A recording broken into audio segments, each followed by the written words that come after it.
থেকে তেলাওয়াত করতে আসছেন তাইমির তানহা বিন হারুন। সে তোমাদেরই ব্যাচমেট এবং সে বুয়েট ত্রিপলি বিভাগের একজন ছাত্র। তো তাইমির তানহা বিন হারুনকে মঞ্চে উপবিষ্ট হওয়ার জন্য বিনীতভাবে অনুরোধ জানানো হলো।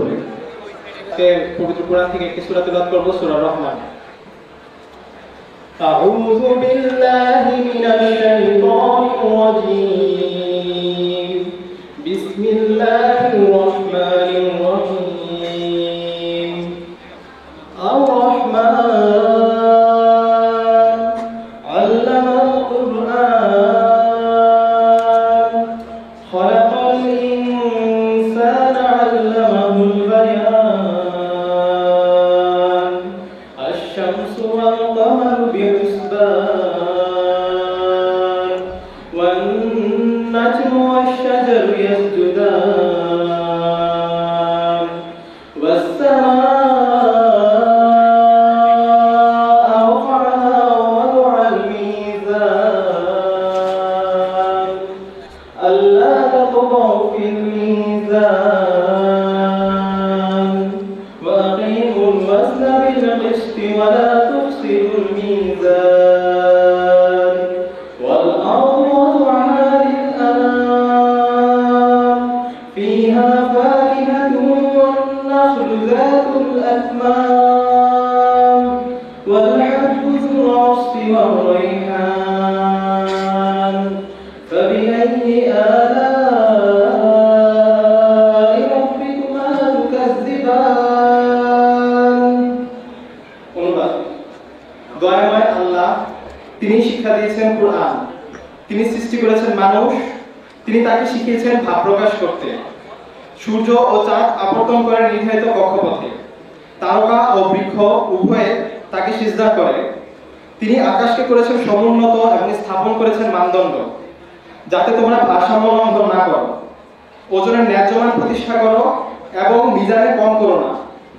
তিনি পৃথিবীকে স্থাপন করেছেন সৃষ্ট জীবের জন্য। এতে রয়েছে ফলমূল এবং খেজুর বৃক্ষ, যার ফল আবরণযুক্ত এবং খোসা বিশিষ্ট দানা ও সুগন্ধগুল্য। অতএব তোমরা উভয়ে প্রতিপালকের কোন অনুগ্রহ স্বীকার করবে? উল্লেখ্য, এখানে তিনি তাকে শিখিয়েছেন ভাব প্রকাশ করতে, এখানে তাকে বলতে মানুষদেরকে বোঝানো হয়েছে। এবং তারকা বৃক্ষ উভয় সিজদা করে, এখানে সিজদা যাকে করে তিনি হচ্ছেন আল্লাহ। আর হচ্ছে অতএব তোমরা উভয় প্রতিপালকের কোন অনুগ্রহ স্বীকার করবে। এখানে তোমরা বলতে যাদেরকে বোঝানো হচ্ছে তা হচ্ছে জিন এবং মানব জাতি। ধন্যবাদ সবাইকে। আসসালামু আলাইকুম। নমস্কার সবাইকে। পাঠ করছি পরমেশ্বর ভগবান শ্রীকৃষ্ণ মুখনিসৃত পরম বাণী সমৃদ্ধ শ্রীমদ্ ভগবত গীতা থেকে অধ্যায় 12 শ্লোক ক্রমাঙ্ক 13 এবং 14। ওম নমো ভগবতে বাসুদেবায়। ওম নমো ভগবতে বাসুদেবায়। ওম নমো ভগবতে বাসুদেবায়।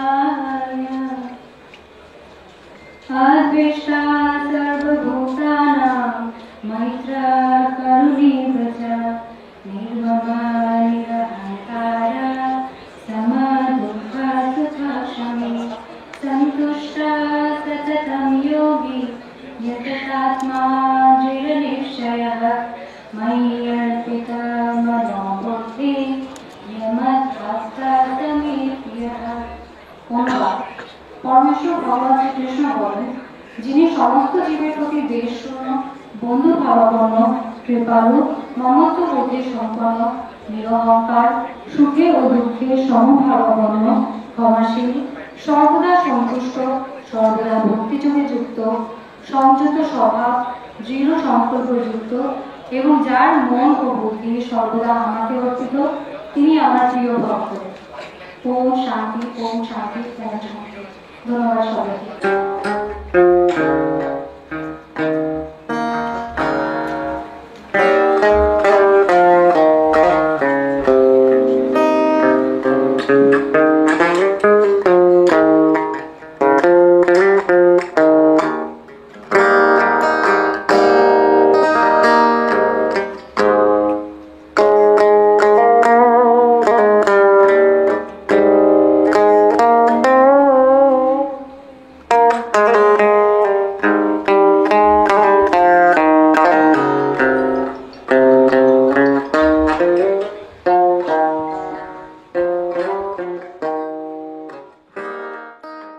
নামটা একটু গেস করি সবাই।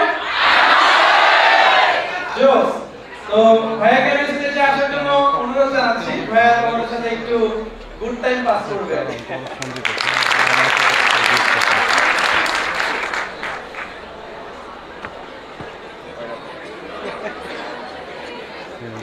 কেমন আছো সবাই? কত ভালো? Very good. আমাকে বলছেন যে আপনি তো ঢাবিয়ান, পুরা ঢাবিয়ান। আমি দেখলাম বইয়ের আওয়াজ একটু বেশি। আমি তো চারপাশ সাকিব যে ঢাবিয়ানরা আওয়াজ বেশি করে। আজকে ঝামেলা গেল না? হ্যাঁ? ঢাবিয়ানরা লাস্ট একটা চান্স আমি দেখি তো ঢাবিয়ান কারা কারা আছে বলতো ইয়েস। ওদের ডুয়েট বিট করতে পারে না, এবার ডুয়েট বলবে ইয়েস।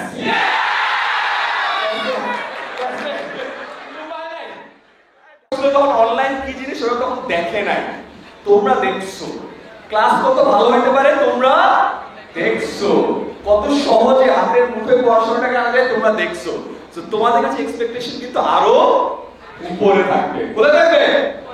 উপরে থাকবে, এটা মনে রেখো। এন্ড ফাইনালি যেহেতু তোমরা ইউনিভার্সিটিতে ঢুকতেছো, এই 4 বছর ফ্যান্টাস্টিক একটা লাইফ। ওই জন্য বলছে যে চাকরির লাইফে আমি ভালো তো বিভাগের লাগে কিচ্ছু বলি না, চিন্তা করো কিচ্ছু বলি না, জীবনে ঠিক নয় কিচ্ছু বলি না, খুব ভালো।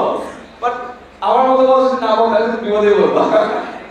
But enjoy the 4 years of your life, but make sure এই 4 বছরে তোমার জন্য ভালো কিছু করো। সো ভালো থাকো এন্ড ইনশাআল্লাহ তোমাদের সামনে আরো দেখা হবে। এন্ড অপার চিন্ময় এখানে যারা আছে এসে সবার একটা স্বপ্ন। স্বপ্নটা কি জানো?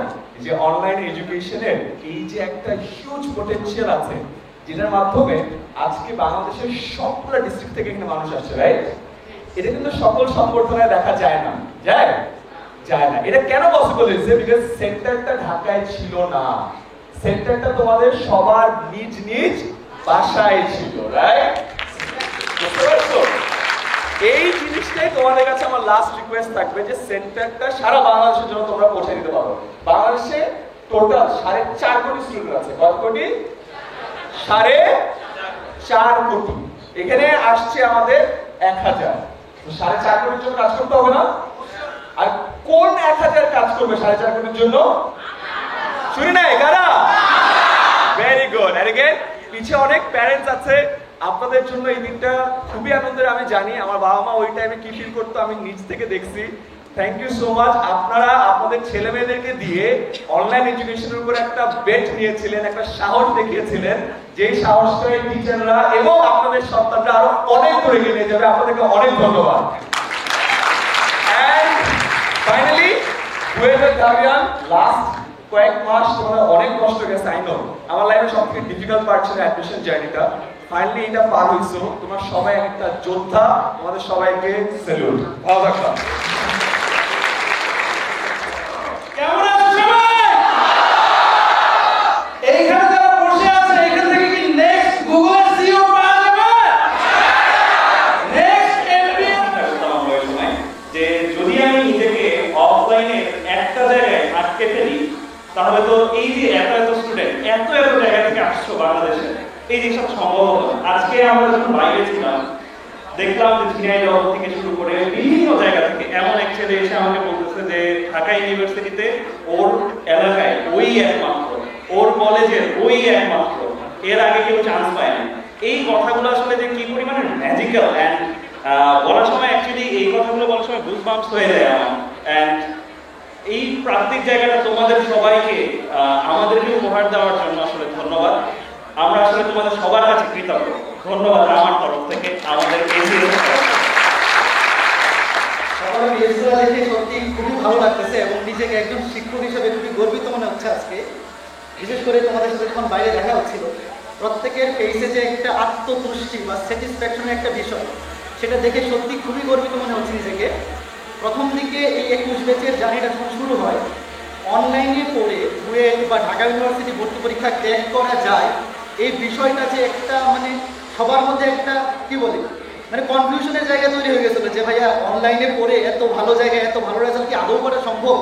তো 21 ব্যাচের এই জার্নির মাধ্যমে তোমরা যে প্রমাণ করতে পেরেছো বা এই জিনিসটা সবার কাছে একদম ক্লিয়ারিফাই করে দিছো যে না, অনলাইন প্ল্যাটফর্মে পড়েও আমরা বুয়েট বা ঢাকা ইউনিভার্সিটি ক্র্যাক করতে পারি। এই জন্য তোমাদেরকে আমার পক্ষ থেকে অনেক বেশি অভিনন্দন। এবং তোমরা যারা এখানে বসে আছো, তোমাদের মধ্যে যে আমি এই একটা আত্মতৃপ্তির হাসি দেখতে পাচ্ছি, এই হাসিটা আসলে কোটি টাকা দামি।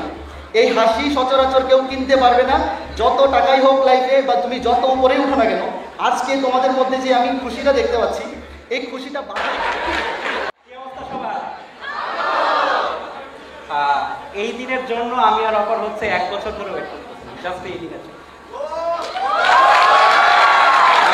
সত্যি কথা বলতে অপার আর আমার মধ্যে যেদিন প্ল্যান হয়েছিল যে আমরা একটা প্রোগ্রাম বের করব বা প্রোগ্রাম দ্বারা করাবো, সেই দিন কিন্তু আমরা চিন্তা করিনি যে এতজন চান্স পাবে। আমরা হয়তো চিন্তা করেছিলাম ঠিক আছে প্রথমবার তো 100 জন হবে, তাদেরকে একটা যদি পারি আর কি, ঢাকায় যারা আসবে তাদেরকে নিয়ে একটা হয়তো রেস্টুরেন্টে বসে একটু খাওয়া দাওয়া করাই দিব আর কি। মনের তৃপ্তি। প্রথমবারেই যে এত বেশি চাপ পড়বে আমাদের উপর যে একটা অডিটোরিয়াম ভাড়া করতে হবে। তবে হ্যাঁ, তোমাদের যখন আমরা পড়িয়েছি তখন থেকে আমরা বুঝতে পেরেছিলাম যে হ্যাঁ অনেকেই আছে আমাদের মধ্যে যারা চান্স পেয়ে যাবেন, ভালো মতো চান্স পাবেন। তো সব জায়গা থেকে, দেশের 64টা জেলা থেকেই কিন্তু চান্স পেয়েছে। এবং এবছর কিন্তু এটা আমরা বেশি দেখেছি যে যেসব জেলা থেকে কম চান্স পায় সেসব জেলা থেকে কিন্তু বেশি চান্স পেয়েছে। কারণ অনলাইন এডুকেশন, সত্যি কথা কিন্তু এটাই, তারা প্রত্যেকে সেম কন্টেন্ট পেয়েছে। তারপর শুধু নিজের অধ্যবসায় এবং নিজের ধৈর্য ধরে পড়াশোনা করা। এই যে মনে করো টেকনিক্যাল প্রবলেম হচ্ছিল, একটাও আমি মানে এরকম ফিস দেখিনি যে বলছো যে প্রোগ্রাম শুরু করছে না, এরকম আমি দেখিনি। কারণ তোমরা ধৈর্যশীল। আমরা জানতাম যে এদের সামনে যদি অপ্রস্তুত হয়েও আমরা যাই, ইভেন কোনো স্ক্রিপ্ট নাই, যা ইচ্ছা তাই বলা যাবে এদেরকে, কোনো সমস্যা নাই, মিউট করে দেওয়া যাবে এদেরকে। তো একটা কথা বলবো যে যেটা অভি বলবো যে শুধুমাত্র কি বুয়েটে চান্স পাওয়াই বা ঢাকা ইউনিভার্সিটিতে চান্স পাওয়া কি জীবনের লক্ষ্য না। বুয়েটে অনেকেই পড়াশোনা করে, অনেকে অপরাধেও হয়ে যায়। এই জিনিসটা একটু দেখবা যে তোমার থেকে যেন একজন মানুষেরও অপকার না হয়, উপকার না হোক। উপকার নিউজ লেভেলে সবাই করতে পারেও না, কিন্তু অপকার যেন না হয়, এটি একটু মেক শিওর করবা। তাহলে মানুষটা ভালো হইতে পারবে, এবং মানুষ ভালো হলে এক সময় গিয়ে কিন্তু তোমার অনেক বেশি দাদাকে প্রায় দেখতাম আমরা, একটু পর পর মোবাইলে কমেন্ট দেখতাম, এই ছেলেটা কমেন্ট করতেছে। আজকে সবাই আমাদের সামনে, অ্যান্ড মোটামুটি সবাই আলহামদুলিল্লাহ সাকসেসের যে প্রথম ধাপটা অতিক্রম করে সবাই বসে আছে। অ্যান্ড কারো মনে কোনো হতাশা নেই, কারো মনে কোনো দুঃখ নেই। আজকে সবার মনে একটা আনন্দ যে আমি ঢাবিয়ান, আমি বুয়েটিয়ান। অ্যান্ড এই দিনটার জন্য আসলে অপেক্ষা করছিলাম। সামনে এক ঝাঁক স্টুডেন্ট বসে থাকবে, অ্যান্ড আমরা দেখে দেখে বুঝতে পারছি এই স্টুডেন্ট আমার ঢাবিয়ান, এই স্টুডেন্টটা বুয়েটিয়ান। এর থেকে ভালো লাগার আর কিছু হইতে পারে না। আমি জাস্ট তোমাদেরকে একটা কথাই বলবো, ঢাবিতে চান্স পেয়েছো, বুয়েটে চান্স পেয়েছো, এখন জাস্ট হচ্ছে ক্যাম্পাস লাইফটা এনজয় করবা, অ্যান্ড এনজয়ের পাশাপাশি পড়ালেখাটাকে চালিয়ে যাবা। কারণ এনজয়টাকে বাদ দিয়ে দিলে দেখা গেছে একঘেয়েমি লাগবে, মনে হবে লাইফে কিছুই করলাম না। কারণ এই 4টা বছর বা 5টা বছর তোমার লাইফের একটা প্রাইম টাইম। কারণ জব সেক্টরে গেলে বুঝবা কি পরিমাণ চাপ। এইখানে আয়মান ভাই আছে, আয়মান ভাই আমাদের কি পরিমাণ চাপ দেয় এটা আমরা জানি। তো জব সেক্টরে কোনো মনে করো তোমার স্বস্তির নিঃশ্বাস নাই। গান বাজনা করবা, আড্ডা দিবা, চায়ের স্টলে বসবা, বা রিডিং রুমেও যে একটা আড্ডা হবে আর কি পড়ালেখার পাশাপাশি, এইগুলাই পরবর্তীতে গিয়ে মিস করবা। সো যাক, কর্মক্ষেত্রে এসে ফিফা খেলতে পারবো আর কি, এইটা হচ্ছে আমরা একটু ফাটায় খেলতে পারি আর কি। লাস্ট টাইম চিন্ময় দাদাকে 2-0 হারাইছি। ও মিথ্যা বলতেছে, লাস্ট ম্যাচে 4-2 হারছিল আর্জেন্টিনা ভার্সেস। তার আগে তো 2টা আপনি হারছেন, ও হইছে। আজকে একটা হয়ে যায়। আগে তুমি ছিল সামান্য একটা কলেজের স্টুডেন্ট, আর এখন তুমি হয়ে গেছো একটা, কি বলা যায়, তোমাকে এখন ধরো সাধারণ মানুষ বুঝবে, তোমাকে দিয়ে সবই সম্ভব। তুমি এমন একটা ক্যাপাবিলিটি অর্জন করে ফেলছো, তুমি কোনো টাকা পয়সা পাও নাই এখন পর্যন্ত, আমাদের কাছে সামান্য মাত্র সম্বর্ধনা পাচ্ছ, বা আমাদের সাথে দেখা করার সুযোগ পাচ্ছ, আমরাও সুযোগ পাচ্ছি। বাট তোমরা এমন একটা সম্ভাবনার জন্ম দিচ্ছ, যারা ডিইউতে চান্স পেয়েছো, বুয়েটে চান্স পেয়েছো, মানে এই উপলব্ধিটা যখন আসবে এবং তুমি যখন বুয়েটে যাবা বা ডিইউতে যাবা, তখন দেখবা কি তোমার আশেপাশে মেরিট পজিশন এগুলো কোনো ফ্যাক্টর না। প্রত্যেকটা ছেলে যে আছে এবং বুয়েট এবং ডিইউতে চান্স পাওয়া যে কি পরিমাণ টাফ একটা বিষয়, এটা আসলে আমি টিচার হিসেবে উপলব্ধি করতে পারি, এবং আমরা সবাই পারি, এবং কয়েকদিন পর তোমরাও পারবা। তোমরা যখন টিচার হবা তখন বুঝবা একটা স্টুডেন্টকে বুয়েটে চান্স পাওয়া কি পরিমাণ কষ্ট। যে নিজে পড়ে চান্স পাওয়া অনেক ইজি, আর তোমার মনে হয় নিজে পড়ে চান্স পেয়ে যাও অনেক টাফ। ঠিক সেম জিনিস কিন্তু তোমরা করে ফেলছো, তোমরা হয়তো নিজেরাও বুঝতেছো না এত অসাধ্য সাধনটা যে তোমরা করে ফেলছো। তাই সবার জন্য শুভকামনা। সবাইকে আসলে আমরা ভবিষ্যতে গুগলে দেখতে চাইবো, ভালো ভালো জায়গায় দেখতে চাইবো, দেশে এবং বাইরে। আর আরেকটা বিষয় না বললেই নয়, এটা হচ্ছে আমার আরেক প্রাক্তন স্টুডেন্ট অপার। অপার এবং চিন্ময় যেটা আসলে শুরু করেছে, শুরু করা তো আসলে বড় কথা না। তোমরা হয়তো অনেকে অপার চিন্ময়কে দেখে স্বপ্ন দেখো তোমরা অপার ভাইয়ার মতো হবা, চিন্ময় ভাইয়ার মতো হবা, বাট এই সাইডটা যে এতটা কি বলবো সফল হওয়া যে এতটা টাফ, সত্যি কথা বলতে এসে ইঞ্জিনিয়ারিং সাইডে সফল হওয়া অনেক সহজ। মানে তুমি অনেক সহজে তুমি ভালো জব পাবে এবং তোমার লাইফ অনেক ইজি হবে। বাট ওরা এমন একটা অসাধ্য সাধন করেছে এবং এই সাফল্যটা যে অর্জন করেছে, এটা বিশাল বিশাল একটা অ্যাচিভমেন্ট আসলে। এবং আমার একটা বিষয় এখনো মনে আছে, আমি যখন ফার্স্ট দিন অপার তোমাদের সামনে আমাকে পরিচয় করাই দিচ্ছিল, গত বছর মেবি নভেম্বর বা এই টাইমে কোনো একটা বিষয়, আমি তোমাদের জৈব রসায়নের 2টা ফ্রি ক্লাস নিয়েছিলাম। তখন অপার কিন্তু আমাকে শুরুতে একটা বলছে, ওকে আমাকে টিচার হিসেবে উৎসাহ দেওয়ার জন্য বলেছে না কেন, বলেছে এই ব্যাচে এমন স্টুডেন্ট আছে 400-500 পর্যন্ত বুয়েটে চান্স পেয়ে যেতে পারে, আমাকে ও বলছিল। এবং এটা হচ্ছে আমরা একটা ওই যে ট্রায়াল দেখছিলাম আমি লাইট সেটিংস, ওইখানে ওর কথাটা আছে এখনো। দ্যাট মিন্স ও এই ব্যাচটা নিয়ে আসলে মনে মনে একটা আশা ছিল এটা থেকে যে অনেক ভালো রেজাল্ট করবে, এবং বাস্তবেও দেখা গেছে, বাস্তবেও তোমাদের এফোর্ট এবং সবকিছু মিলিয়ে আসলে তোমরা ঠিক তাই করেছো। সবার স্বপ্ন পূরণ হয়েছে, আমাদেরও টিচার হিসেবে স্বপ্ন পূরণ হয়েছে। এবং আমাদের জন্য দোয়া করবে, বা অভিভাবক যারা আছেন আমাদের জন্য দোয়া করবেন, আশীর্বাদ করবেন। সামনের 22 ব্যাচ নিয়ে আমাদের আরো বড় পরিকল্পনা আছে। এর কারণ এখন শুধুমাত্র আমরা না, আগে যেটা ছিল শুধুমাত্র একটা অনলাইন প্ল্যাটফর্ম, যেটার ভালো কোনো ইতিহাস ছিল না, ভালো কোনো কি বলা যায় তোমার রেজাল্ট ছিল না দেখানোর মতো। বাট আজকে হচ্ছে আমাদের সামনে বসে আছো তোমরা, দ্যাট মিন্স হচ্ছে আমাদের সাথে যুক্ত হয়ে গেছো অলরেডি, আমাদের টিমেও যুক্ত হয়ে গেছো, বিশাল একটা ব্যাপার। তাই আমাদের জন্য দোয়া করবে, আমরা যেহেতু এই সেক্টরটা এবং সব দিকে যাতে সুস্থ থাকতে পারি এবং এই সেক্টরে আরো বেশি যাতে কি 22 ব্যাচ নিয়ে আমরা আরো বেশি সাফল্য যাতে অর্জন করতে পারি। ধন্যবাদ সবাইকে। আপনারা আপনাদের সন্তানদের জন্য যে চেষ্টাটা করেছেন তার একটা সাফল্য আপনাদের হাতে আপনাদের সন্তান তুলে দিতে পেরেছেন। আমার এখনো মনে আছে, আমি যেদিন চান্স পাই সেদিন আমার মায়ের চোখের পানি ছিল এবং সেটা খুশির একটা প্রকাশ। আমি বুঝতে পারছি যে আপনাদের মনে আজকে সেই সাফল্যটাই কাজ করছে, এবং তারপর আমি নিচে নেমে আসবো তোমাদের কাছে। কারণ এই কথাটা তোমাদের প্রত্যেক টিচার বলে আসছেন যে তোমরা বিশ্ববিদ্যালয়ে চান্স পেয়েছো, বুয়েটে চান্স পেয়েছো, এটাই কিন্তু জীবনের শেষ নয়। একটা উক্তি আছে যে happiness is not a destination, it is a way. তুমি সেই ওয়েতে চলার চেষ্টা করবে, কখনো হ্যাপিনেস থাকবে, কখনো স্যাডনেস থাকবে, তোমাকে চেষ্টা করতে হবে হ্যাপিটাকে নেওয়ার জন্য, সেই জন্য কাজ করার জন্য। তোমাদের সাথে অনেকেই কিন্তু চান্স পেয়েছে, পেয়েছে না? আওয়াজ কোথায়? পেয়েছে তো? তোমাদের সাথে তাদের ডিফারেন্সটা কোথায়? আছে কোনো ডিফারেন্স এখন পর্যন্ত? নাই, এখন পর্যন্ত নাই। ডিফারেন্সটা হয়ে যাবে তোমাদের কাজ দিয়ে। হ্যাঁ, টিচার মানুষ, যেখানে যায় সেখানে জ্ঞান দিই, অভ্যাস হয়ে গেছে। তোমাদের কাজ দিয়ে সেটা প্রকাশ পাবে, তোমাদের রেজাল্ট দিয়ে সেটা প্রকাশ পাবে। তোমরা এখানে অনেকেই অনেক কলেজ থেকে এসেছো।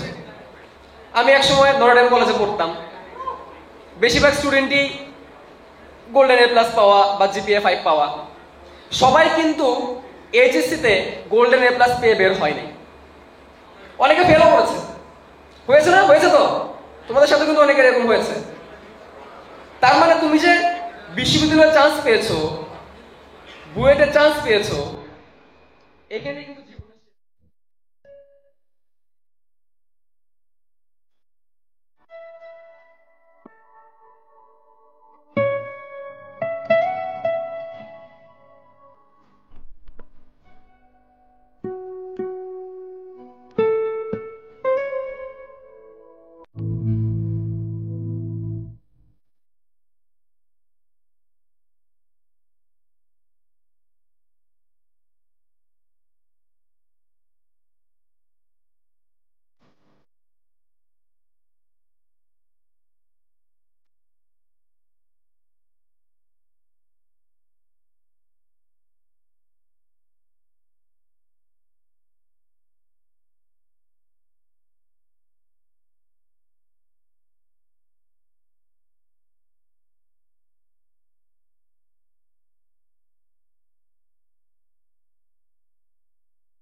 যখন এসএসসি পাস করি তখন থেকে ইচ্ছা ছিল যে বুয়েটে ভর্তি হবো বা বুয়েটে পড়বো।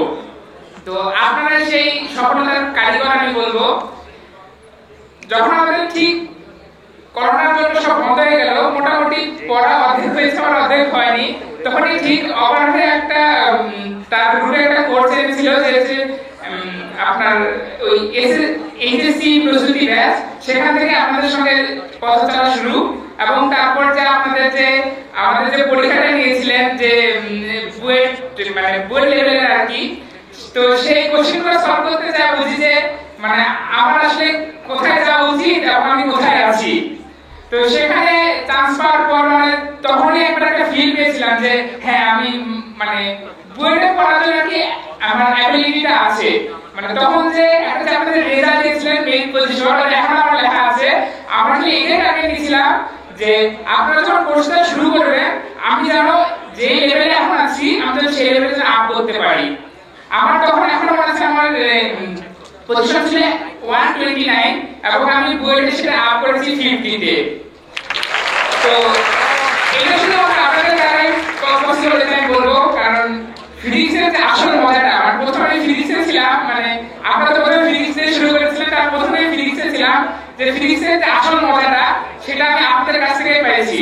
যেটা সত্যি কথা, আমার যে আপনার ডিজিটাল যে প্রকাশ করা, মানে আমার মনে হচ্ছে আমার চোখের সামনে এটা ঘটতেছে, যেটা বন্দুকে গুলি যাচ্ছে সেটা পেন্ডুলামটা পিছায় যাচ্ছে। তারপর আপনার চিন্ময়টা যেটা ছিল হোয়াইট বোর্ডে আঁক করা, হোয়াইট বোর্ডটা একটা বেস্ট ছিল, মনে হচ্ছে ওইটা আমার সামনে জলজ্যান্ত।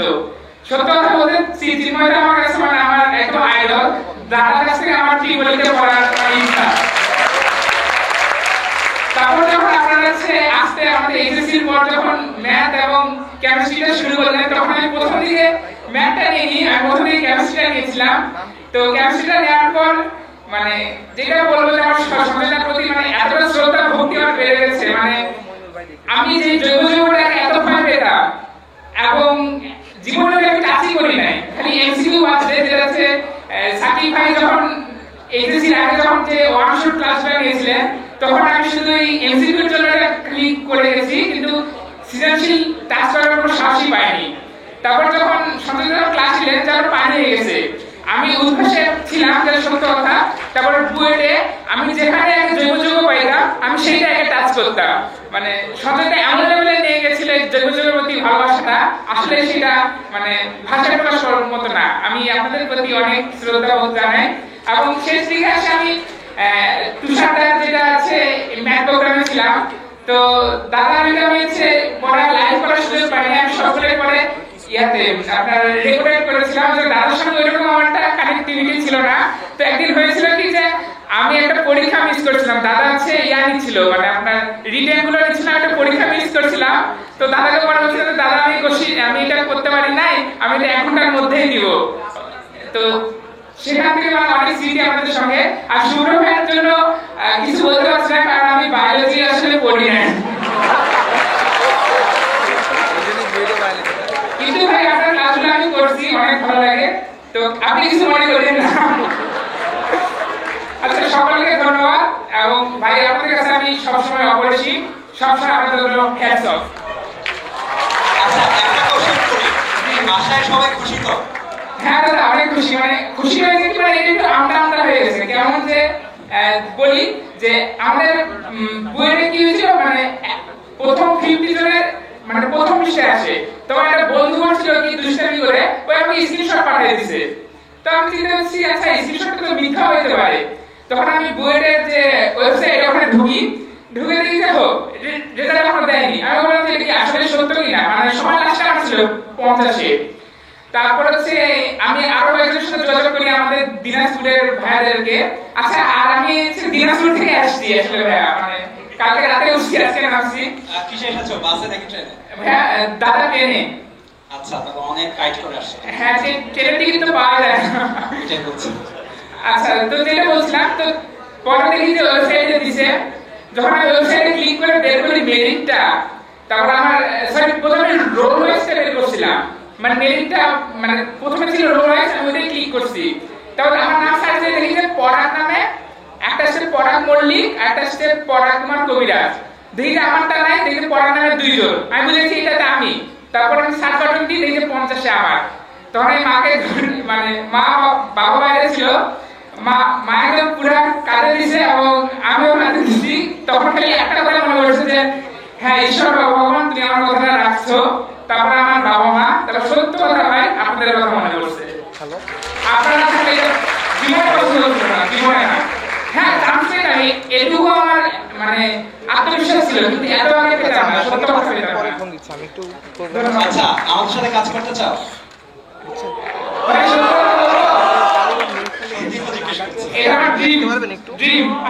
আচ্ছা, কোনটা পড়াবো? ফিজিক্স, কেমিস্ট্রি নাকি ম্যাথ? হ্যাঁ আচ্ছা, আমি 5 মিনিট পরে আমি দাদা আমার থেকে আসলে বাইরে বেরিয়ে কথা বলতেছি। মেইনলি আমার ইচ্ছা দাদা ফিজিক্স এবং ম্যাথ, কারণ কেমিস্ট্রিটা ওরকম পারি না, মানে যে লেভেলটা আমার আসা দরকার মানে মানুষকে শেখানোর জন্য, ওই লেভেলটা আমি মনে করি না যে এখন আমার আসছে। আমি ফিজিক্সটা অনেক বেশি, বুঝছো? Math fix. আচ্ছা দাদা ম্যাথ দাদা অভিনন্দন করি দাদা, নমস্কার। ঠিক আছে, তাহলে সামনে দেখা হবে হোপফুলি। অবশ্যই দাদা। স্টুডেন্ট হিসেবে রেকর্ডেড ক্লাস করছো, সামনে কলিগ হিসেবে সামনে ঝাড়িও খাইতে পারো যেন। সেই জন্য তোমার পথ সামনে সুগম হোক, তোমাদের জন্য আমরা ওই ব্যবস্থা করব। দাদা আপনাদের ঝাড়িটাও তো আমাদের আশীর্বাদ দাদা, যে ঝাড়িটা খাওয়ার মানে এই ঝাড়িটা খাওয়ার লেভেলে আসছি, এটা তো অনেক বড় পাওয়া। ভাই এই যে তোমাদের এই কথাগুলো আমাদের প্রাপ্তি, আমাদের সবচেয়ে বড় প্রাপ্তি তোমাদের এই কথাগুলো। ভাইয়া অনেক ধন্যবাদ তোমার জন্য। তোমার সামনে ভবিষ্যৎ আরো সুন্দর হোক এবং হোপফুলি দেখা হবে। হ্যাঁ দাদা, আশীর্বাদ করি। আমি দিবা, আমার কলেজ ছিল হোলি ক্রস কলেজ, আর আমি বুয়েটে চান্স পেয়েছি। আমার পজিশন ছিল 453, আমি বায়োমেডিক্যাল ইঞ্জিনিয়ারিং এ চান্স পেয়েছি। তো আমি একটু শুরু থেকে আমার জার্নিটা শুরু করব। আজকে যে আমি এখানে দাঁড়িয়ে এই কথাগুলো শেয়ার করছি, আমার বক্তব্য মানে এখানে সবার সামনে বলছি, এটা আমার জন্য আসলে 2-3 বছরের আগে যে দিবা ছিল, আজকে কিন্তু সেই দিবা, সেই 2-3 বছর আগের দিবাকে পরাজিত করে জয়ী। কারণ আগে দিবা ছিল অনেকটা ইন্ট্রোভার্ট, মানে কারোর কোনো মতামতে না করতে পারতো না। সে ছিল মানে কি বলবো, তার নিজের কোনো মতামত ছিল না, সে নিজেকে উপস্থাপন করতে পারতো না এরকম। তো আমি হচ্ছে ছোট্ট একটা শহর থেকে এসেছি। আমার শহর হচ্ছে শেরপুর শহর, অনেক হয়তো চিনবে না, খুব মানে আন্ডাররেটেড একটা শহর। আমাদের শহর থেকে বুয়েট মেডিকেলে খুব কম চান্স পাই, ঢাকা বিশ্ববিদ্যালয় অনেক কম চান্স পাই। এখান থেকে মানে মেডিকেলে আছে হালকা একটু, মানে মেডিকেলের সংখ্যা একটু বেশি। তো ছোট থেকে আমি হচ্ছি মোটামুটি স্টুডেন্ট ছিলাম। আমার স্কুল শেরপুরের মধ্যে যেটা আর কি মোটামুটি ভালো স্কুল ছিল, ওইটাতেই পড়তাম। আমি সেকেন্ড গার্ড ছিলাম। তো ওই স্কুলে হচ্ছে আমার টিচার প্যানেলে আমার কোনো আত্মীয় স্বজন ছিল না, আমি কোনো টিচারের কাছে প্রাইভেট পড়তাম অথবা ব্যাচে পড়তাম, সেজন্য স্কুল থেকে আমি অতটা সাপোর্ট পাইনি। আসলে খুব খারাপ লাগতো আমার চিন্তা করে যে স্কুলে বাকিরা যেভাবে সাপোর্ট পাচ্ছে, আমি প্রাইভেট বা ব্যাচে না পড়ার জন্য অতটুকু সাপোর্ট পাচ্ছি না।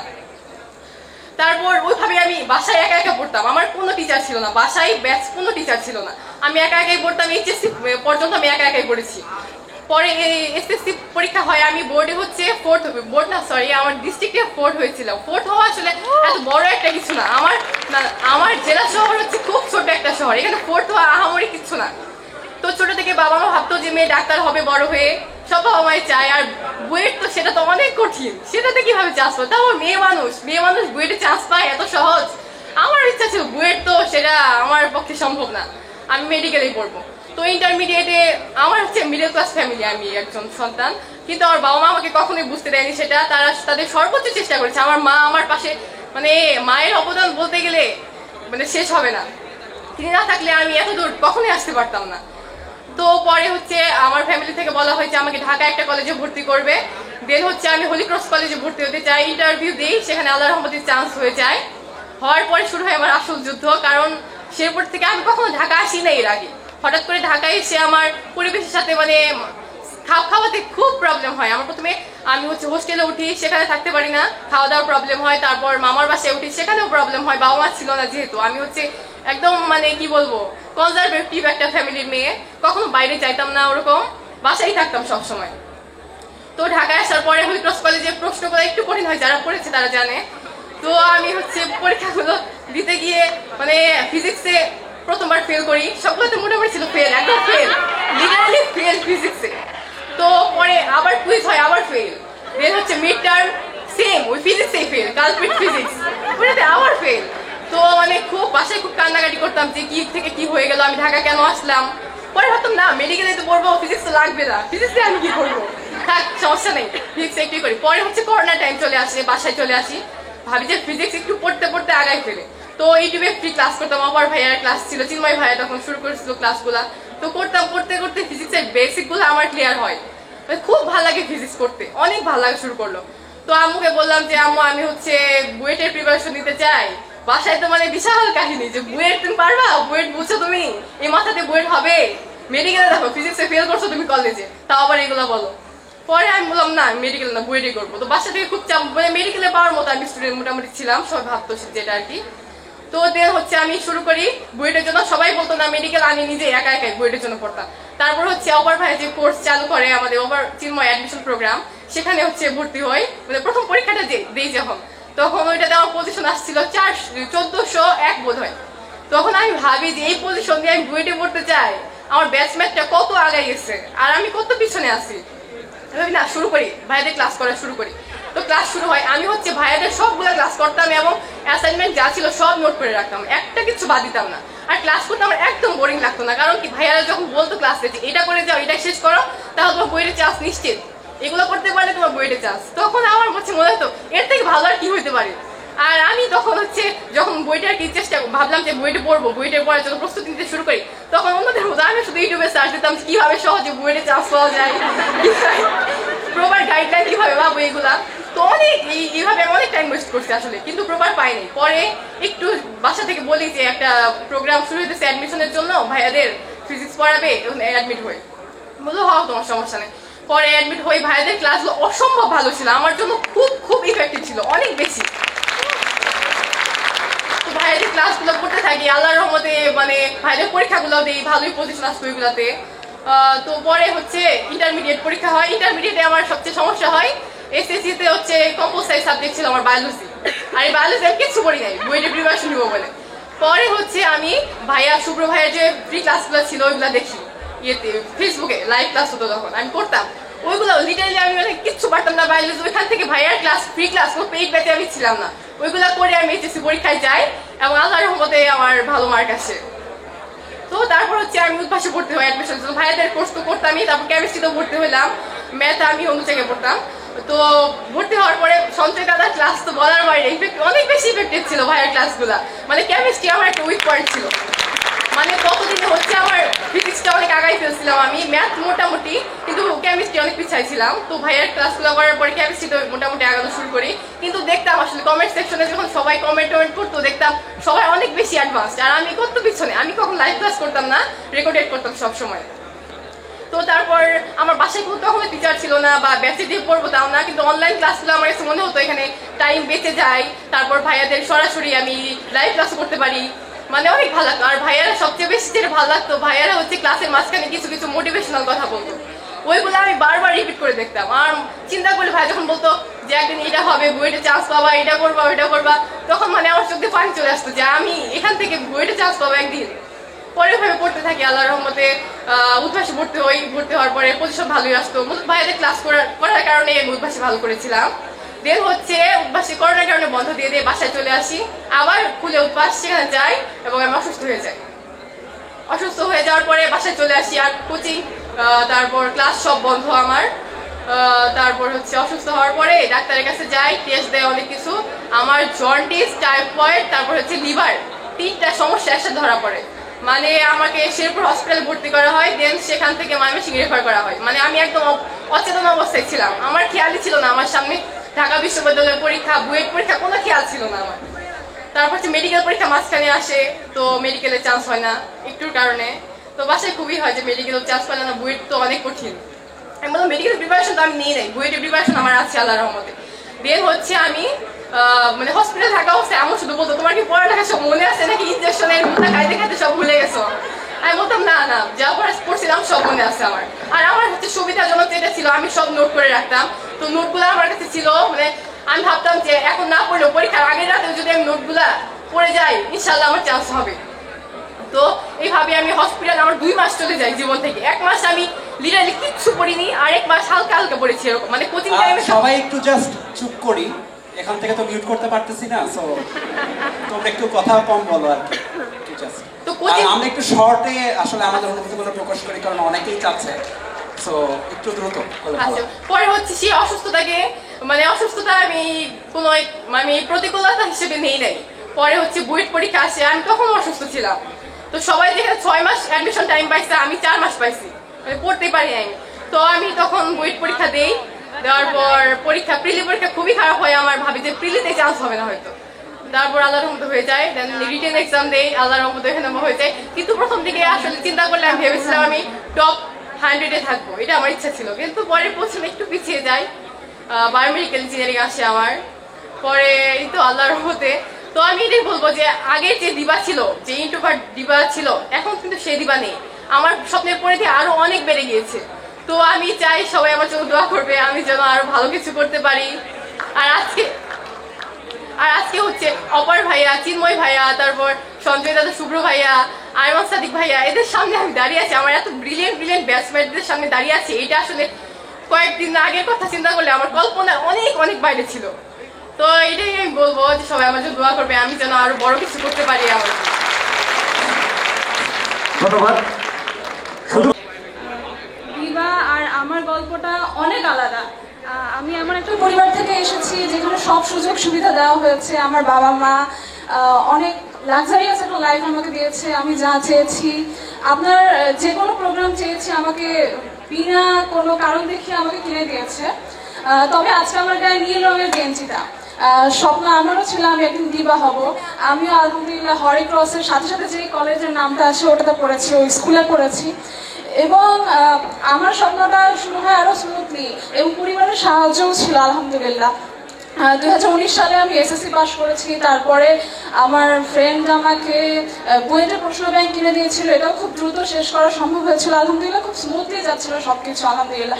আর আশেপাশে যে পরিবেশটা থাকে না, যে সবাই ভালো স্টুডেন্ট, কম্পিটিশন আছে, সেটাকে সবাই বাহবা দিচ্ছে, সবাই একসাথে এগিয়ে যাচ্ছি, খুব ভালো যাচ্ছিল। আর কলেজে তো থাকে একটু ওঠা নামা, তারপরেও আবার উঠে আসা।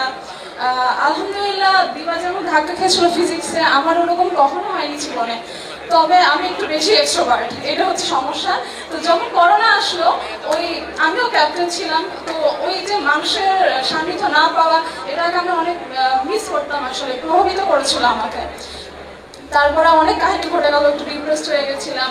আর আমি সামনাসামনি ক্লাসটা অনেক মিস করতাম। এই জায়গাটায় আসি, কলেজের ক্লাস হতো কিন্তু ওই ভাইবটা পেতাম না। কিন্তু আমার বান্ধবী অরণি আমাকে আপনাদের পরিচয় দিল যে অপার ভাইয়া, চিন্ময় ভাইয়া ফিজিক্স ক্লাস করাচ্ছেন, চলে আসো এখানে। তো আমিও ফার্স্টে একটু আমদামটা করছিলাম, কিন্তু ভর্তি হয়ে গেলাম আলহামদুলিল্লাহ। ওই যে বললাম যে কোনো সুযোগ সুবিধা কমতি ছিল না, বলেছে আর হয়ে গেছে। কিন্তু ওই বেশি সুযোগ সুবিধা থাকলে যে হয় প্রথম থেকে ক্লাস করতে ইচ্ছে হতো না। তো আমার বড় বোন আমাকে অনেক বেশি সাপোর্ট করেছে আলহামদুলিল্লাহ, ফারিয়া নুসরাত। তো ও আমাকে বলেছে ক্লাসে শুরু কর। ও যে শুরু করেছে তারপর পিছনে তাকাতে হয়নি। ওই সামনাসামনি ক্লাসে বাইকটা পেতাম, খুব মজা লাগতো। ইন্টারেক্টিভ ক্লাস ছিল। আস্তে আস্তে সঞ্জয় দাদা আসলেন, তারপর অভিযুক্ত তুষার ভাইয়া ছিলেন। তো সব ক্লাস মিলে মনে হতো যে না, এগিয়ে যাচ্ছি স্বপ্ন পূরণের দিকে, এটা তো হয়েই যাবে ইনশাল্লাহ। আস্তে আস্তে শিখছি, শিক্ষিত হচ্ছি, এবং একদিন বইটা পড়বো, ভাইয়ের স্টুডেন্ট হবো। তো সবকিছু স্মুথ লাগাতে আজকে আমি ঢাকা বিশ্ববিদ্যালয়ে চান্স পেয়েছি আলহামদুলিল্লাহ, বেটা চান্স পাইনি। তবে আমার না আক্ষেপ নেই, কারণ আমি শিখেছি, প্রত্যেকটা ক্লাস করেছি, আমার নোটস আছে। আমি তাহলে আমি জানি শিখেছি, আমি একটা লম্বা জার্নি পার করে এসেছি। এখন আমি আসলে তৃপ্ত। আর বইতে যাই বা না চাই, আমার মনে আছে চিন্ময় দাদা শেষ ক্লাসে বলেছিলেন যে যাই হোক না কেন ভালো মানুষ হোক। তো যখন একটু আক্ষেপ থাকে, যেটা আসলে নেই আলটিমেটলি, এখন অনেক দিন হয়ে গেছে, আক্ষেপ চলে গেছে, কিন্তু চিন্ময় দাদার ক্লাস কথাটা মনে হয় যে যাই হোক না কেন ভালো মানুষ হোক। এখন সবাই দোয়া করবেন, আপনারা 6 জনের প্রত্যেকটা ক্লাস হোক বা যে কোনো ভিডিও হোক, আমি অনুপ্রাণিত হয়েছি। বায়োলজি ক্লাস নিতেন শুভ্র ভাইয়া, ওনার এক্সপিরিয়েন্সের কথা শুনেছি। সাকিব ভাইয়ার আমি কেমিস্ট্রি অনেকগুলো ক্লাস করেছি আলহামদুলিল্লাহ। আমাদের 6 জনের কাছ থেকে আমরা অনেক পাওয়া, সেগুলো ফেরত দিতে পারবো কিনা আমি জানি না, কিন্তু আমি আসলে গর্বিত যে আমি আপনাদের পরিবারের সাথে যুক্ত হতে পেরেছি। দেরিতে হোক, আগে হোক, পরে হোক, ঢাবিয়ান হয়ে হোক, বুয়েটিয়ান হয়ে হোক, আমি যেটার যোগ্যতা অর্জন করা আছে দাঁড়াতে পেরেছি, এটাই আমার কাছে বড়। আর আমাকে দোয়া করবেন আমি যেন একটা ভালো মানুষ হিসেবে করে আসতে পারি। তো ফার্স্ট টাইম সবাই যেতে পারছে কিনা জানি না, আমি কিন্তু ফার্স্ট টাইম পরীক্ষায় পাস করিনি। আমার মেসেজ আসছে নাই, আমার বন্ধু বান্ধব সবার মেসেজ আসছিল, এবং একদিন পরে আমি বুঝতে পারি যে আসলে হ্যাঁ আমি টিকি নাই। তো অপর ভাই আমার একটা সেকেন্ড চান্স দেয়, এবং থ্যাঙ্কস টু ফর দ্যাট। এবং আমি সেকেন্ড চান্স আসলে কাজে লাগাইছিলাম, এবং হ্যাঁ আমি পরের বার অপর ভাইয়ের কোর্সে এনরোল করতে পারছি। এরপর থেকে আর কি আমাদের জার্নিটা শুরু হয়। মাঝখানে তো আমাদের করোনা মহামারীতে সবারই পড়ালেখার একটা গ্যাপ পড়ে যায়। তো আমাদের ঢাকা কলেজ, আমি ঢাকা কলেজ থেকে আসছি, এবং তো এখানে থেকে আমাদের পড়ালেখা একটা গ্যাপ পড়ে যায়। তো সব মিলিয়ে অপার ভাইয়াদের আর চিন্ময়দার এই কোর্সে এনরোলের মাধ্যমে একটা রেগুলারিটি শুরু হয়, এবং বিষয়টা এমন হয়ে যায় যে অপার ভাইয়া চিন্ময়দার হচ্ছে কি অনেকটা পরিবারের সদস্যের মতো হয়ে যায়। যে আমি ক্লাস করতেছি, মা পিছ থেকে এসে দেখে বলছে যে আরে অপার তো একটু মোটা হয়েছে, আবার এই চিন্ময় ছেলেটা আজকে চশমা পড়ে নেই কেন, ওকে তো চশমা পড়লে ভালো লাগে। তো একদম একটা পারিবারিক সম্পর্কের মতো হয়ে যায়। তো এই হচ্ছে ব্যাপার। আর আমি আজকে অপার ভাইয়ার চিন্ময়দাদের ফিলিংস করছে মেনলি করছিলাম, বাকিগুলো আসলে করা হয়নি এবং তাদের সম্পর্কে কিছু বলতে পারছি না। কিন্তু অবশ্যই মানে আপনারা অনেক এফোর্ট দিয়েছেন, এবং আমরা তার ফল যে আমরা এই ক্রাউড আর অপার ভাইয়ার চিন্ময়দাদের কাছে আসলে আমি অনেক কৃতজ্ঞ। আর এই তো আর কি দোয়া করবেন যাতে ভালো মানুষ হতে পারি, এবং আপনাদের সাথে আর কি যাতে কাজ করতে পারি ওই আশাও ব্যক্ত রাখি, যাতে আমরা সেই সুযোগটা পাই। আর আমাদের বন্ধুদের মধ্যেও হয়তো একটা হেলদি কম্পিটিশন হতো, যে অপার ভাইয়ের ক্লাসে কে হয়তো কমেন্টে আগে অ্যান্সারটা দিতে পারে, বা এই সেই বিষয় নিয়ে একটা কম্পিটিশন আমাদের মধ্যে হতো। তো এই সব কিছু মিলে আর কি জার্নিটা যে এত সুন্দর বা শেষ পর্যন্ত খুব স্মুথলি আগায় আসছে, এর জন্য আপনাদের দুজনকে খুব ধন্যবাদ। Thank you. ধন্যবাদ। সবার আগে আমি ভাইয়াদের প্রতি কৃতজ্ঞতা প্রকাশ করতে চাই, কারণ আমার অ্যাডমিশন প্রিপারেশন মূলত 1 বছর ধরে। আমি লাস্ট ইয়ার রুমপাশে ভর্তি হয়েছিলাম, তখন এইচএসসি আগে থেকে শুরু করছি। দেন এইচএসসির পর জানুয়ারিতে ভাইয়াদের কোর্সে ভর্তি হয়েছি। প্রথম দিকে কোর্সে একটু হার্ড লাগছিল আমার কাছে, কারণ আমি পড়ালেখায় সত্যি বলবো যে একটু অলস টাইপ ছিলাম, আমি বেশি লেখাপড়া করতাম না। আর কিন্তু ভাইয়াদের যখন কোর্সে রেগুলার হওয়া শুরু করছি, প্র্যাকটিস শিট, লেকচার শিট, তখন আমার আবার পড়ালেখার মধ্যে রেগুলারিটি আসছিল। আমি বিশেষ করে মানে অপার ভাইয়া, চিন্ময় ভাইয়া, অভিদাদা, সঞ্জয় ভাইকে থ্যাংক ইউ বলতে চাই, কারণ ইঞ্জিনিয়ারিং কোর্সে ছিলাম। ফিজিক্সে হচ্ছে আমি এতটা দুর্বল ছিলাম না, বাট বলবিদ্যা হার্ড লাগতো আমার। তো চিন্ময় ভাইয়ের ভিজুয়ালাইজেশনের টেকনিকগুলো অনেক ভালো লাগছে আমার। এরপর অপার ভাইয়ের কারেন্ট ইলেকট্রিসিটি, ওইটা মানে বস লেভেল ক্লাস ছিল, মানে অনেক ফিল পাওয়া যেত। আর সঞ্জয় দাদা যেভাবে কেমিস্ট্রি পড়াইতো, কেমিস্ট্রি যে মুখস্থের সাবজেক্ট, ওই ধারণাটা ক্লিয়ার হয়ে গেছিল যে একদমই মুখস্থের না, পুরাই কনসেপচুয়াল। তো আমার কনফিডেন্স যে লো ছিল, এখান থেকে আমি আলহামদুলিল্লাহ একটা পজিশনে আসতে পারছি। এখন আমার বুয়েটে মেরিট পজিশন আসছে 13, আলহামদুলিল্লাহ। আর আমি আমার কলেজের প্রতি অনেক কৃতজ্ঞ। আমার কলেজ ছিল নটর ডেম কলেজ। আমার আশেপাশে হচ্ছে আমার বন্ধুরা বসছে, কারণ ওরা আমাকে অনেক ইন্সপায়ার করছিল আমার কলেজ লাইফের থ্রু আউট। সো তাদেরও আমি থ্যাংক ইউ বলতে চাই। এই তো এটাই ছিল আমার অ্যাডমিশন জার্নি। এমন করি আমি যখন জুলাই মাস কিংবা জুন মাস, তখন মোটামুটি ডেসপারেট অবস্থা ছিল, বেশি পড়ালেখা হতো না। তারপরে একদিন চিন্ময় দাদা একটা ক্লাস, একটা জাস্ট এনরোলমেন্ট লঞ্চিং একটা প্রোগ্রামে একটা সাইডের মধ্যে যে একটা ইয়ে দিচ্ছিল যে এত তারিখ থেকে এত তারিখ পর্যন্ত এই একাডেমিক পড়ালেখা করবে, তারপরে এডমিশন পড়ালেখা করবে, তারপরে একটা সময় আসবে যখন মডেল টেস্ট দিবে। ওই থেকে আমার মূলত টার্নিং পয়েন্টটা শুরু হয়েছিল, এবং তারপরে এই হিউজ সময় ছিল সাথে আপনারা সবাই। সঞ্জয় দাদা কেমিস্ট্রি, আমি প্রথম খুব বেশি কেমিস্ট্রি উইক ছিলাম না, মনে হতো আর কি যথেষ্ট ইচ্ছুক ছিলাম। যখন সঞ্জয় দাদার ক্লাস শুরু করি, তারপর থেকে মনে হচ্ছে আসলে খুব বেশি জানতাম না আসলে আগে। এই সঞ্জয় দাদাকে অনেক বেশি থ্যাংকস। আর অপার ভাই, চিন্ময়ের নিউটন বলবিদ্যার ক্লাস থেকে আমার প্রথম ফিজিক্সের প্রতি ভালোবাসা জন্মায় আর কি। অলমোস্ট 19টার মতো ক্লাস হয়েছিল। এই অপার ভাই লাস্ট ইয়ার ছিলেন। থ্যাংক ইউ ভাই, আপনার প্রতি কৃতজ্ঞ।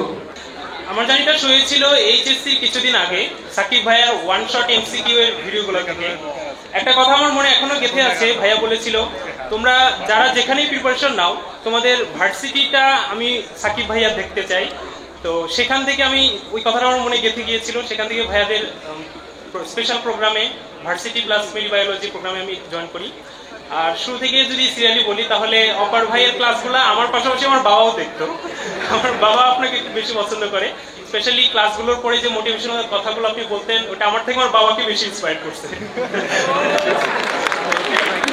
এরপরে বলবো আমি অভি ভাইয়ের কথা কি বলবো, আমি বাকি সব ভাইয়াদের ভিডিওগুলা টুইক স্পিডে দেখতাম, কিন্তু অভি ভাইয়ের ভিডিওতে আমি স্পিড বাড়ানোর সাহস পেতাম না কোনোদিন, যে এটা ব্রেনস্টর্মিং ক্লাসগুলো হয়। আর চিন্ময় ভাইয়ার সেন্স অফ হিউমার গুলো আসলে খুব মজা হতো, তখন ক্লাসে একটা মজাটা দিয়ে যখন কথাগুলো বলতো পড়াটাও অনেক সুন্দর হয়ে বুঝে যেতাম আলহামদুলিল্লাহ। আর সাকিব ভাইয়ের হাত ধরেই তো আসা, সাকিব ভাইকে আমি মূলত আমার আইডল মনে করি। সাকিব ভাইয়া যখন মাঝে মাঝে ভিডিওগুলো দেয় বা তাদের কেমিস্ট্রি স্কুলের মিটিং বা কার্যহলের সামনে বসে কেমিস্ট্রি ডিপার্টমেন্টের ছবি টবি এগুলো থেকেই আমি ইন্সপায়ার্ড হয়েছি মূলত। ভাইদের সাথে কাজ করার আমার খুব ইচ্ছা। আর সঞ্জয় ভাইয়ের সাথে খুব একটা আমার পরিচয় সেভাবে হয়নি মানে ক্লাসের মাধ্যমে, তবে শুভ্র ভাইয়ারটা আসলে একটু ইমোশনালি লেগে আছে আমার সাথে। আমার পাশাপাশি আমার মাও ওনার খুবই করে দেখে। আমি শুভ্র ভাইয়ের সাথে এসে প্রথমেই ভাইয়ের সাথে হ্যান্ডশেক করে আমি ভাইটাকে জড়িয়ে ধরেছিলাম, ভাই হয়তো মনে আছে। আর এখানে স্পেশালি অনারি মেনশন করতে চাই আমি কনক শ্রাবণ ভাইকে, ভাইয়ের পানি ক্লাসগুলা আসলে ভাইকে খুব মিস করছি আমরা সবাই অনেকে। ভাই কি এসেছে?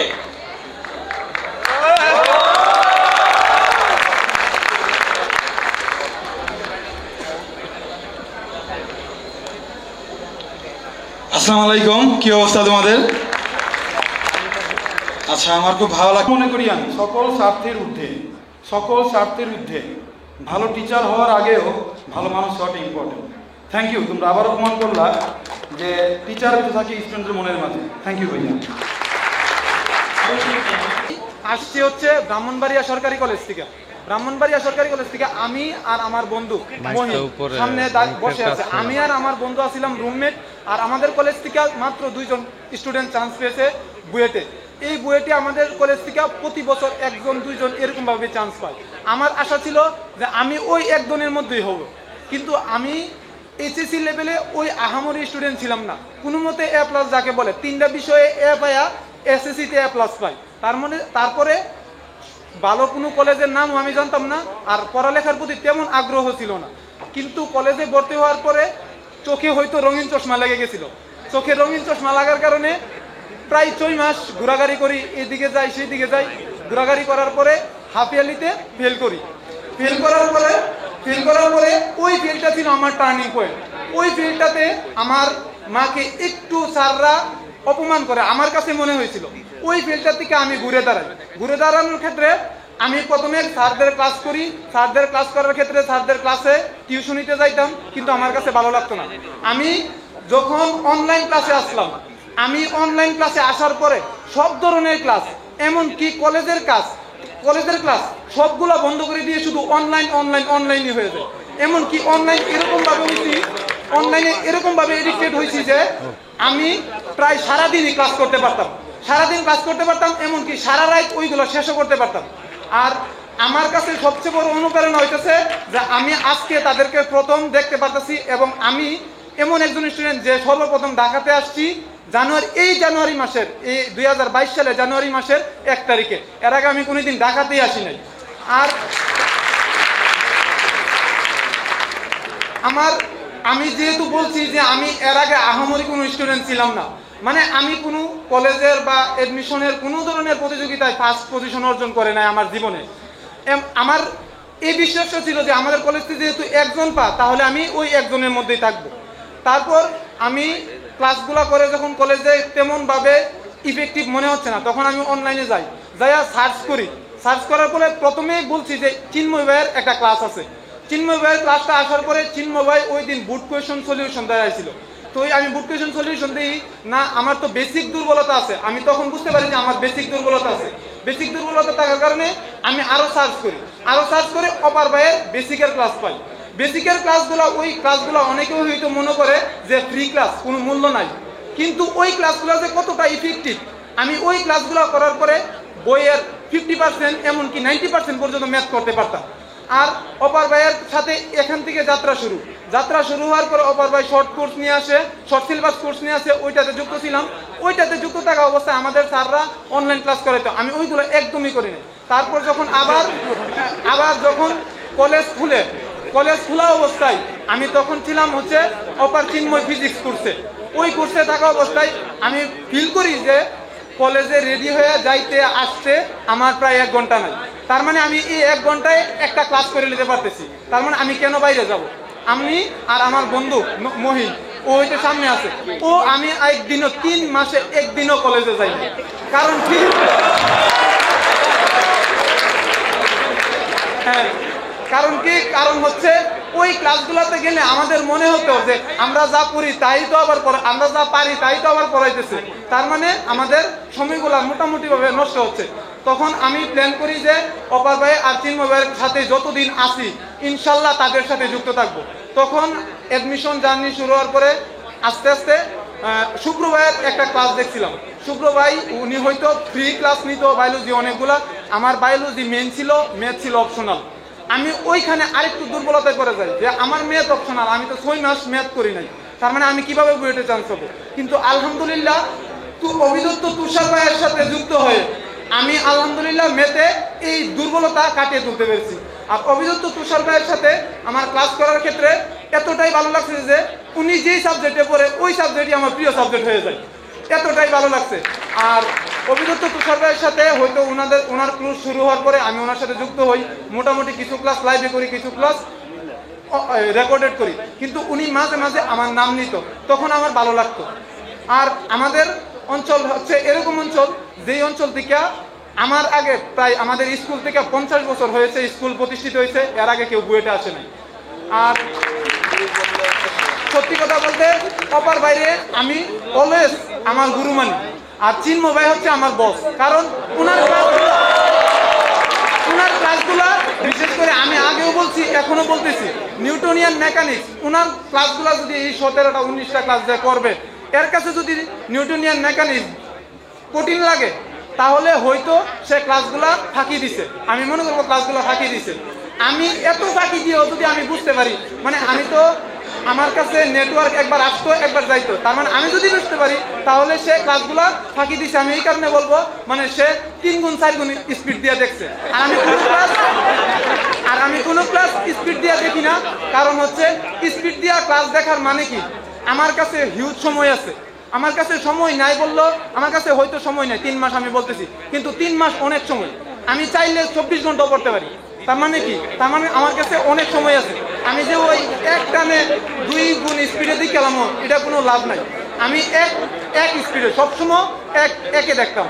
আর হচ্ছে চিন্ময় ভাইয়ের বস মানার কারণ হচ্ছে অভিদত্ত তুষার ভাইয়ের কাছে শেষে আইসে হয়তো মেকানিক্যাল ইঞ্জিনিয়ারিং, অভিদত্ত তুষার ভাইয়ের সাথে পরিচয় শেষে আইসে হয়তো মেকানিক্যাল ইঞ্জিনিয়ারিং ভালো লাগে, কিন্তু এর আগে আমার ভালো লাগতো ত্রিপলি। কারণ হচ্ছে চিন্ময় ভাইয়া ত্রিপলি করে, এই কারণে আমার ত্রিপলিতে যেতে হবে, ওনার সাথে ওনার ডিপার্টমেন্টে দেখা করতে হবে।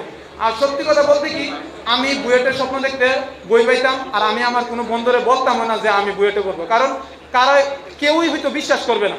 আমার এক বড় ভাই, উনি বিজ্ঞান ও প্রযুক্তিতে পড়ে, উনি আমাকে বলতো তুই ঢাকা বিশ্ববিদ্যালয়ে 500 বৃত্তে থাক, তুই বুয়েটের চিন্তা করছিস, তুই ঢাকা বিশ্ববিদ্যালয়ে 500 বৃত্তে থাক। আমি বলছি ইনশাল্লাহ ভাই থাকবো। আলহামদুলিল্লাহ আমি 207তম হয়েছি ঢাকা বিশ্ববিদ্যালয়ে। আর এই সব কিছু হয়েছে শুধু আপনাদের জন্য। আমি তো আগেই বলছি আমি কলেজেও ক্লাস করি নাই, টিউশনই করি নাই, জাস্ট অনলাইন। আর অনলাইন প্ল্যাটফর্মের মধ্যে 10 মিনিট স্কুল, 10 মিনিট স্কুলে অপার ক্লাসরুম। আর সত্যি কথা বলতে অপার বাইরে বস মানার একটাই কারণ, উনি সর্বপ্রথম ফ্রি ক্লাসগুলো, অপার বাইরে গুরু মানার,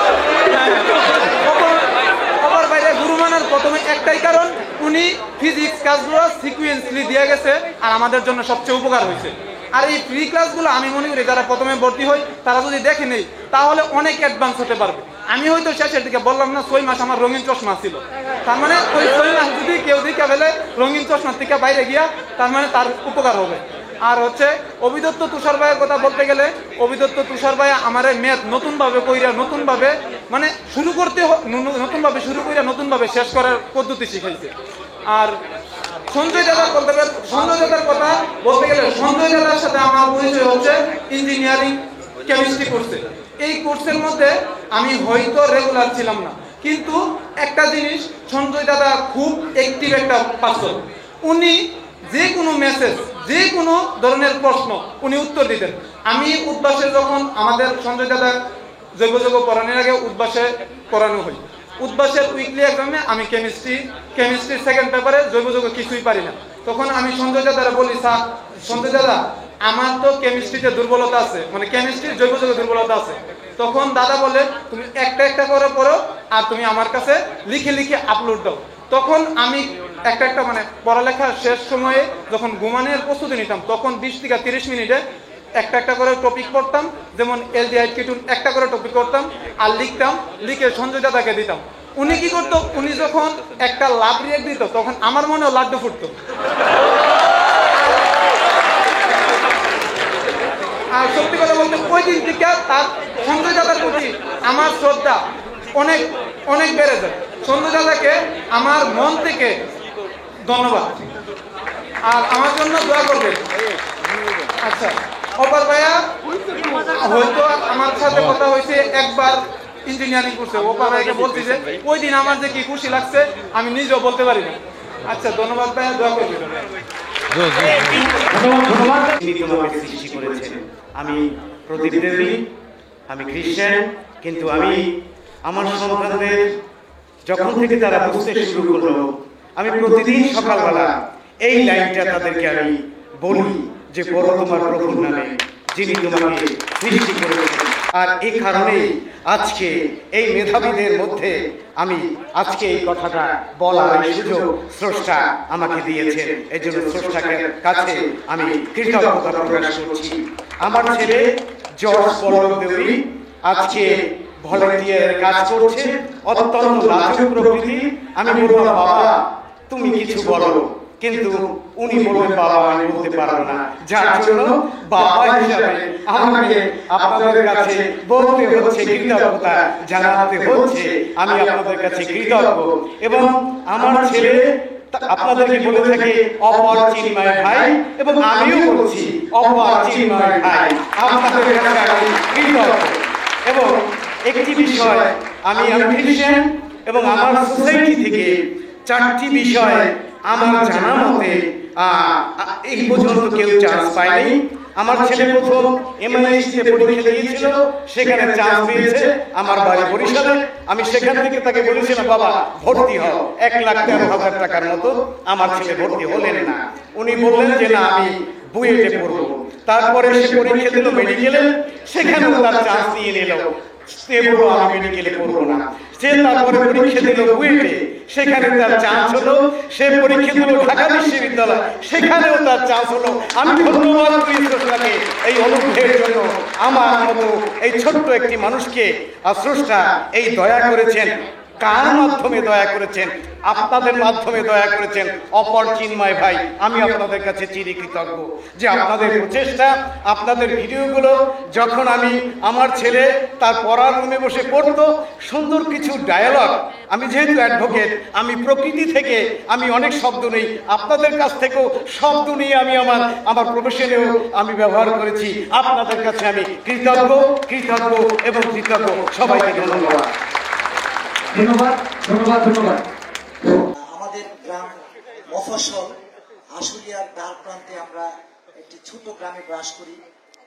রচনায় আমরা লিখতাম যে আমাদের গ্রামে একটি প্রাথমিক বিদ্যালয় আছে, একটা স্কুল আছে, কিন্তু আমি দেখেছি কলকারখানা এলাকায় সেখানে আমাদের প্রায় 3 থেকে 400 স্কুল ছিল। কেজি স্কুল বলা হয়, হাই স্কুল ছিল 2-3টা। তো আমার ছেলে কেজি স্কুলে লেখাপড়া করতো। আমি ভাবতাম যে ওরকম ভালো লেখাপড়া হয় নাই। তো সে নবম এবং 10ম শ্রেণীতে আমাকে বলতো যে আমি কিছু ভিডিও দেখবো। তো মোবাইল কিনে দিলাম। সর্বপ্রথম কৃতজ্ঞতা জানাই 10 মিনিটস স্কুল আইমান সাদিক স্যারকে। ওই ভিডিওগুলো দেখে আমাকে সে অনুপ্রাণিত করলো। তারপরে আমাকে বললো যে বাবা আমাকে কিছু টাকা লাগবে। আমি কেন? ভিডিওতে আবার লেখাপড়া হয়, মোবাইলে লেখাপড়া হয়। তখন সে এই এসিএস মানে চিন্ময় আপার ভাই, আমি নামটা ভালো করে বলতে পারছি না, তো তাদের এই প্রোগ্রামগুলো দেখে সে আমাকে অনেকটা বেশি পরিমাণে উৎসাহিত করলো যে আমি আরো বিভিন্ন জায়গায় এগুলো করবো। আমি না এত কিছু লাগবে না, ভর্তি হলে একটার মধ্যেই হতে হবে। তো আজকে আমাকে ভালো রেজাল্ট উপহার দিয়েছে। প্রথমে এমআইএসটিতে চান্স পেয়েছে, তারপরে বিউপিতে পেয়েছে, তারপরে মেডিকেলও ইনশাল্লাহ সে টিকছে, সেখানে আমি ভর্তিও করাইছি, ঢাকা ইউনিভার্সিটিতেও চান্স পেয়েছে। তারপরে আসলে তার ই ছিল, বুয়েটে করার অনেক ইচ্ছা ছিল।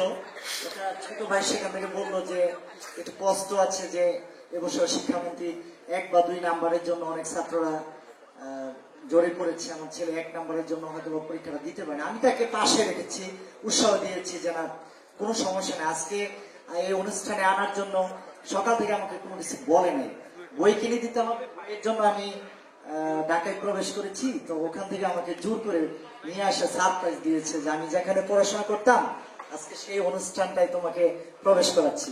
তবে দেখে আজকে আনন্দিত, আমি অভিনন্দন জানাই। আমার এই মফস্বল এলাকায় আশুলিয়ার ডান প্রান্তে যে গ্রামগুলো আছে, আমি সেখানে এই ভিডিওগুলো আমি সবাইকে দেখাবো এবং ফেসবুকে দেবো ইনশাল্লাহ। আমি সবাইকে সেখানে বলবো যে অনলাইনে লেখাপড়া করলেও ভালো রেজাল্ট করা যায়।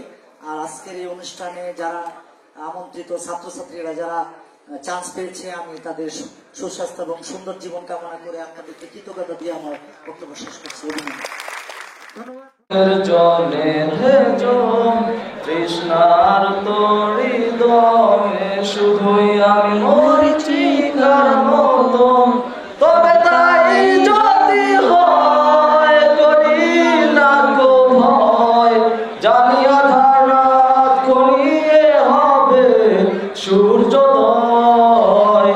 আমি ভেবে নিলাম তুমি সেই লাল গোলাপ, যার নিরন্তর পাহারা দেয় এক কাটার বাগান। পাহাড় চূড়ায় বে আকাশ তো ছুটে দেখিনি, স্রোতস্বিনীর হাওয়ায় পাড়ি দাও সমুদ্র। ও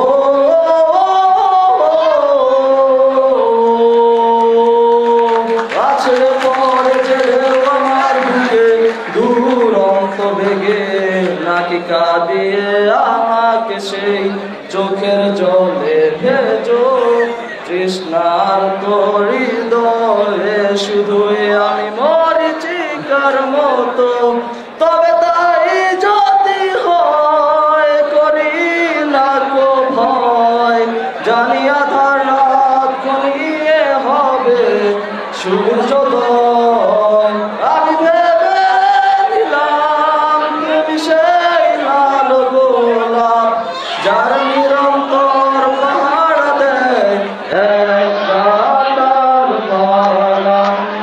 Thank you.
যতটুকু বলি, সাকিব ভাই আমাদের কেমিস্ট্রি ডিপার্টমেন্টে পুরান বিল্ডিং যেটা আছে আর কি কার্জনে, সেখানে হচ্ছে ওয়াশরুম একটাই, অনেক আগে বানানো হয়েছিল একটাই ওয়াশরুম।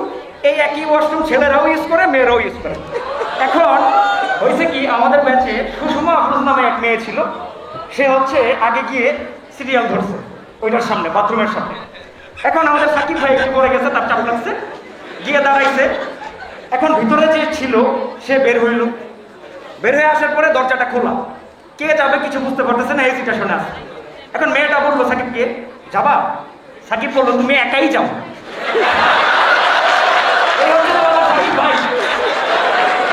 আমার সেই ছবি খান নষ্ট করে কঞ্জনা কঞ্জনা, সেই ছবি খান নষ্ট করে কঞ্জনা কঞ্জনা।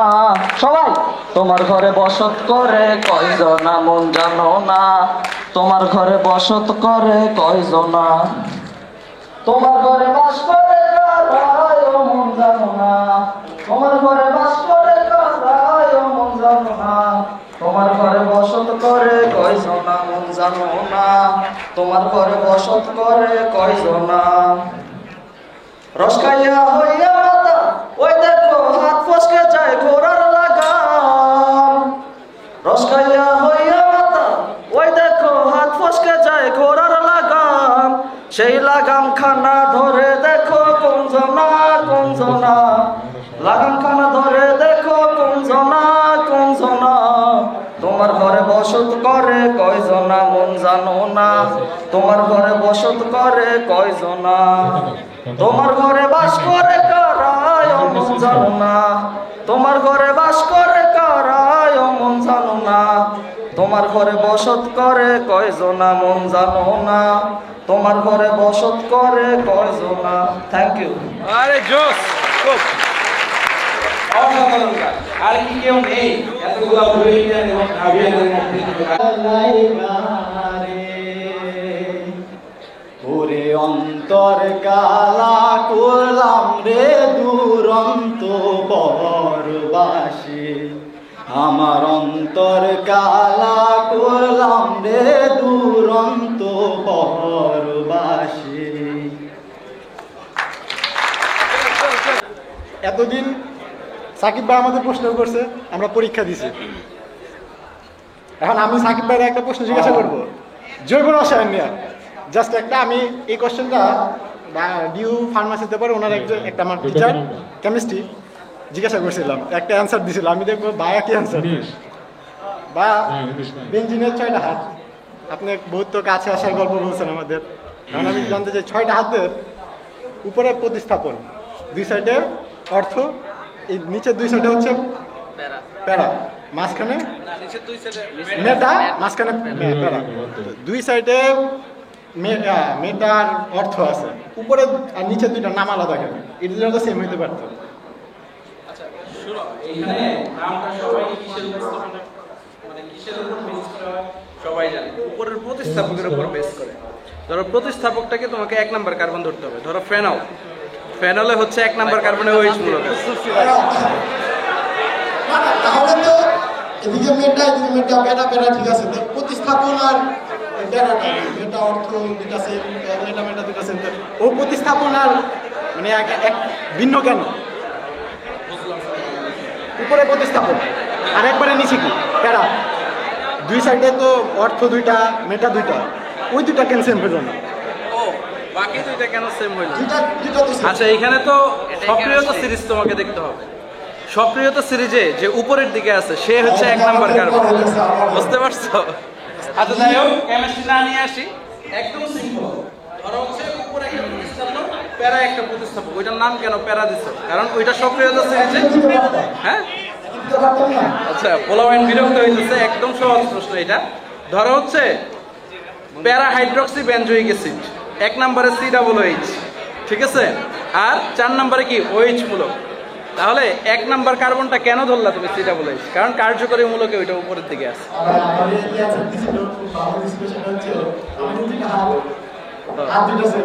দুইটা পা, মাথার বাকিটা নাম বলো। যাই হোক, ও জোকসের পার্টটা নিছে, আমি হচ্ছে সিরিয়াস নিয়ে নিচ্ছি।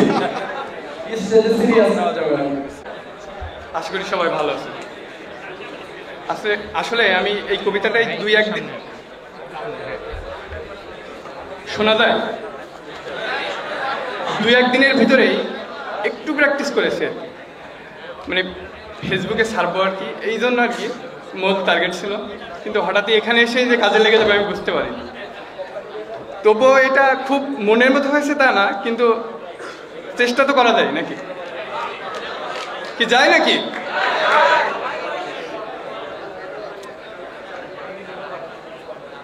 কবিতার নাম আমার কোনো বন্ধু নেই, লিখেছেন শাহাদ হোসেন। আমার কোনো বন্ধু নেই যার কাছে আমি নিজেকে ভেঙে চুরে খুচরো পয়সার মতো জমা রাখতে পারি, যে আমাকে যত্ন করে সঞ্চয় করবে, প্রয়োজনে ফিরিয়ে দেবে একটা একটা ধুলি। সত্যি বলতে আমার কোনো বন্ধু নেই। দূরের পথে ট্রেনে যেমন থাকে পাশের সিটে, গল্প হয় দুবেলা লেবু চায়ের দাম মেটাতে আমি দিচ্ছি, যুদ্ধ হয় বলা শেষে ওয়াসিনা এক স্টেশনে উদাও হয়।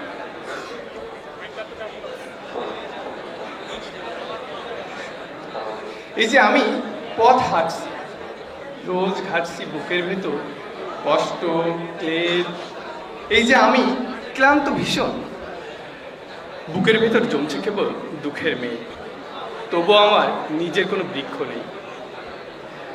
প্রবল তখন দিনের শেষে যার ছায়াতে জিরোবো ভেবে ফিরে আসার ইচ্ছে হয়, তেমন একটা ছায়ার মতন আগলে রাখা মায়ার মতন আমার কোনো বন্ধু নেই। সবার কি একই অবস্থা নাকি? আসলে আমি শিহাব জামিল, ফেসবুকে এটা আসলে আপলোড দিয়েছি, শিহাব জামিল আমার আইডি। এটা আমি প্রথম চাই যে 1.5K ভিউ, আমি এটা কল্পনাও করিনি যে এত ভিউ হবে। আমার ফ্রেন্ড সংখ্যা মাত্র 300, তবুও এত। সবাই আমার জন্য দোয়া করবেন, ভবিষ্যৎ আমি ঢাকা বিশ্ববিদ্যালয়ে মুখ উজ্জ্বল করতে পারি, সেই দাবি, মানে সেই জন্য দোয়া কামনা করি সবার কাছে। ধন্যবাদ।